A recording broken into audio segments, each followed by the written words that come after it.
accueillante. Il descend de sa voiture en ravalant sa déception, lui qui se faisait une joie de voir sa femme. La nuit embaume l'herbe fraîchement tondue. Il reste sur place un instant, la main posée sur le toit de la voiture, à regarder de l'autre côté de la rue. Puis il prend sa mallette et sa veste sur le siège passager et claque la portière d'un geste las. Il remonte l'allée, gravit le perron, ouvre la porte. Quelque chose ne va pas. Il retient son souffle. Tom reste parfaitement immobile sur le seuil, les doigts encore agrippés à la poignée de la porte. Il met quelques secondes à comprendre son malaise. La porte n'était pas verrouillée. En soi, cela n'a rien d'insolite. Presque tous les soirs, en rentrant, il ouvre sans sa clé, car presque tous les soirs, Karen est là, à l'attendre. Sauf que cette fois-ci, elle est sortie en voiture et a oublié de fermer. Pourtant, Karen est obsessionnelle sur le sujet. Il souffle lentement. Peut-être qu'elle était pressée et qu'elle a oublié. Il embrasse rapidement le salon du regard, un rectangle de sérénité dans les tons gris pâle et blanc. Le silence règne. La maison est déserte, c'est évident. Karen a laissé les lumières allumées, c'est donc qu'elle n'est sortie qu'un instant. Elle a dû aller acheter du lait. Elle lui a sûrement laissé un mot. Il jette ses clés sur la petite table de l'entrée et se dirige vers la cuisine au fond. Il meurt de faim. A-t-elle mangé sans l'attendre? La réponse est non. Karen a commencé à préparer le dîner.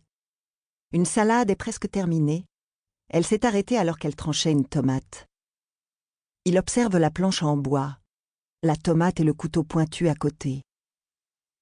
Il y a des pâtes sur le plan de travail en granit, prêtes à l'usage, et une grande casserole d'eau sur la gazinière en acier brossé. Celle-ci est éteinte et l'eau est froide. Il y plonge le doigt pour vérifier. Il cherche un mot sur la porte du frigo. Rien n'est écrit sur le tableau blanc.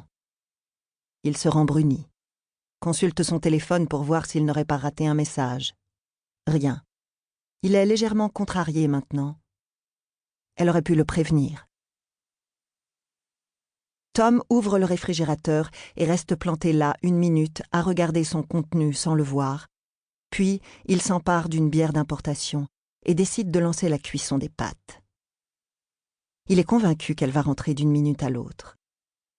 Il inspecte la cuisine pour voir quel ingrédient pourrait manquer.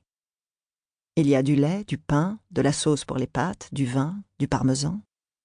Même constat aux toilettes. Ils ont des réserves de papier hygiénique.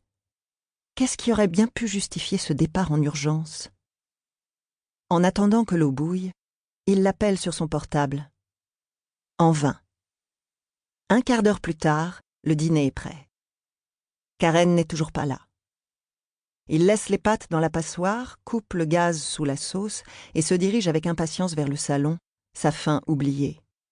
Par la large fenêtre, il regarde la pelouse et la rue. Où peut-elle bien être? L'angoisse commence à monter en lui. Il compose une nouvelle fois le numéro, entend alors une vibration dans son dos. Tournant la tête, il aperçoit le téléphone de sa femme qui vibre contre le dossier du canapé. Merde, elle l'a oublié. Comment la joindre maintenant? Il se met à chercher des indices. À l'étage, dans leur chambre, le sac à main de Karen trône sur la table de chevet. Il l'ouvre avec des gestes maladroits, traversés par un vague sentiment de culpabilité. C'est mal de fouiller, certes, mais il y a urgence. Il déverse le contenu du sac sur le lit soigneusement fait et en dresse l'inventaire. Portefeuille, porte-monnaie, rouge à lèvres, un stylo, des mouchoirs en papier, rien ne manque. Donc elle n'est pas sortie faire une course. Elle est peut-être allée aider une amie. Elle aurait reçu un appel pressant. Tout de même, elle aurait pris son sac. Et n'aurait-elle pas appelé Tom à l'heure qu'il est? Il y a toujours moyen d'emprunter un téléphone. Karen n'est pas du genre tête en l'air. Il s'assoit au bord du lit, saisi d'une panique muette. Son cœur bat trop vite. Ça ne tourne pas rond, cette histoire. Livre audio complet gratuit disponible en description de cette vidéo.